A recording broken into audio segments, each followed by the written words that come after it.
Tugas UAS, Al-Quran dan Teknologi Informatika, kelompok 4, yang membahas tentang dua air laut yang bertemu, namun tidak menyatu. Perkenalkan, rekan kami, Arif dan Yardi yang membahas tentang awal mula terjadinya fenomena air laut tersebut. Selanjutnya, rekan kami, Sri Rezeki, membahas tentang mufasir yang menafsirkan fenomena alam ini. Dan Nur Salamatunisa menjelaskan tentang mufasir lainnya, serta menyimpulkan arti dari fenomena tersebut. Selamat menyaksikan. Bismillahirrahmanirrahim. Assalamualaikum warahmatullahi wabarakatuh. Alhamdulillahirabbil alamin. Bismillahirrahmanirrahim. Sadri wa yassir li amri wahlul 'uqdatam min lisani yafqahu. Segala puji bagi Allah Subhanahu wa taala yang telah menciptakan langit dan bumi.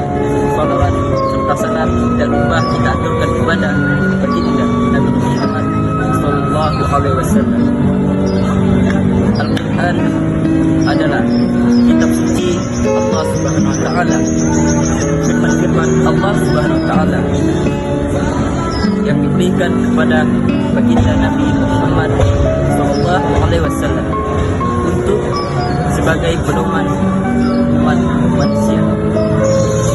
Meskipun beribu-ribu di dalam Al-Quran banyak sekali bukti-bukti kebenaran, fenomena kebenaran di dalam Al-Quran yang telah dibuktikan kebenarannya oleh para ilmuwan dan ahli tafsir, seperti fenomena lautan yang tidak bisa bersatu.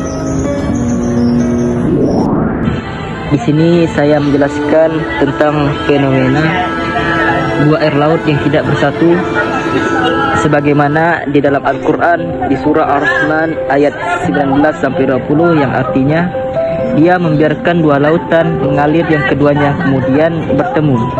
Antara keduanya ada batas yang tidak dilampaui masing-masing. Menurut penafsiran Tanwawi Jauhari mengenai Quran surah Ar-Rahman ayat 19-20, beliau menyatakan bahwa Allah membiarkan antara laut yang asin dengan laut yang tawar mengalir berdampingan dan bertemu. Namun Allah memberikan di antara keduanya pembatas sehingga tidak bercampur dan tidak saling melampaui antara keduanya.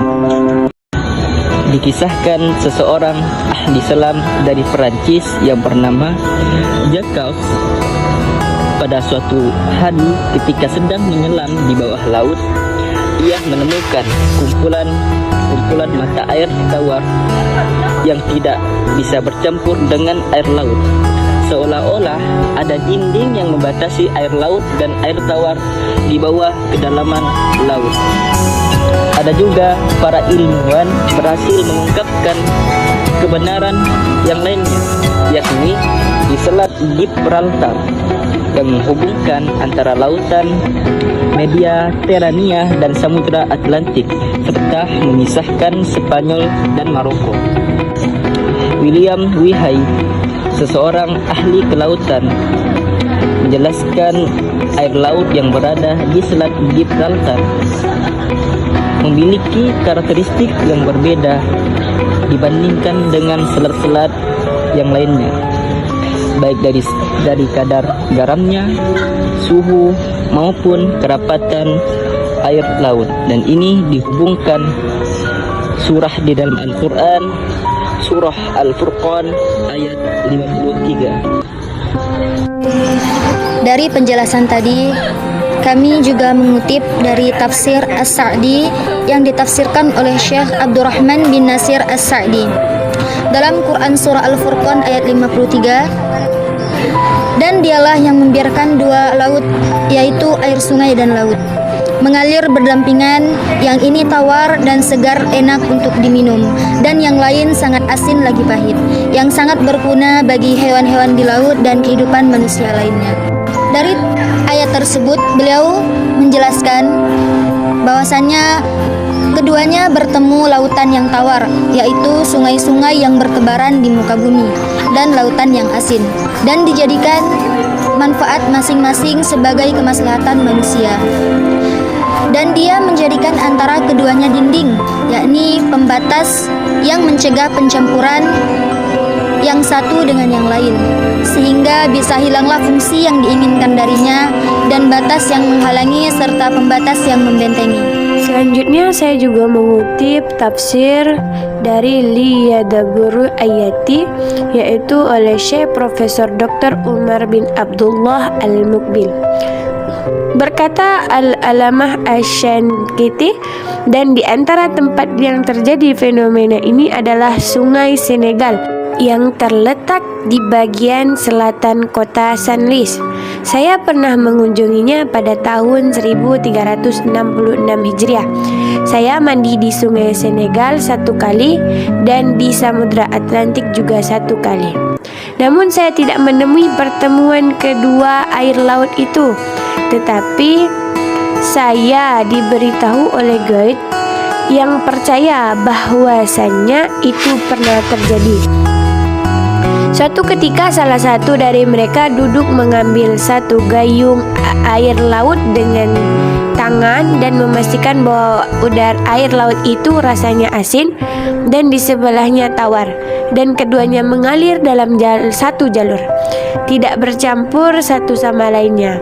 Inilah maha suci Allah dan betapa agungnya dan sempurna penciptaannya. Jadi kesimpulan yang dapat kita ambil dari fenomena alam tersebut ialah yang mana fenomena ini yang menjadi pertanda kebenaran Al-Quran. Sebagaimana Al-Quran telah mengkisahkan fenomena alam ini 14 abad tahun yang lalu, padahal Al-Quran diturunkan oleh Allah di tengah kurun yang jauh dari pantai. Mana bisa Rasulullah mengarang-arang sebuah kisah seperti ini? Maka ini pertanda bahwasannya Al-Quran adalah hak yang benar datangnya dari Allah. Maka dari itu, semoga video kami ini bisa menambah wawasan keislaman kita dan tentunya membuat kita semakin bertakwa kepada Allah. Cukup sekian video dari kami, kurang dan lebihnya kami mohon maaf. Terima kasih. Assalamualaikum warahmatullahi wabarakatuh.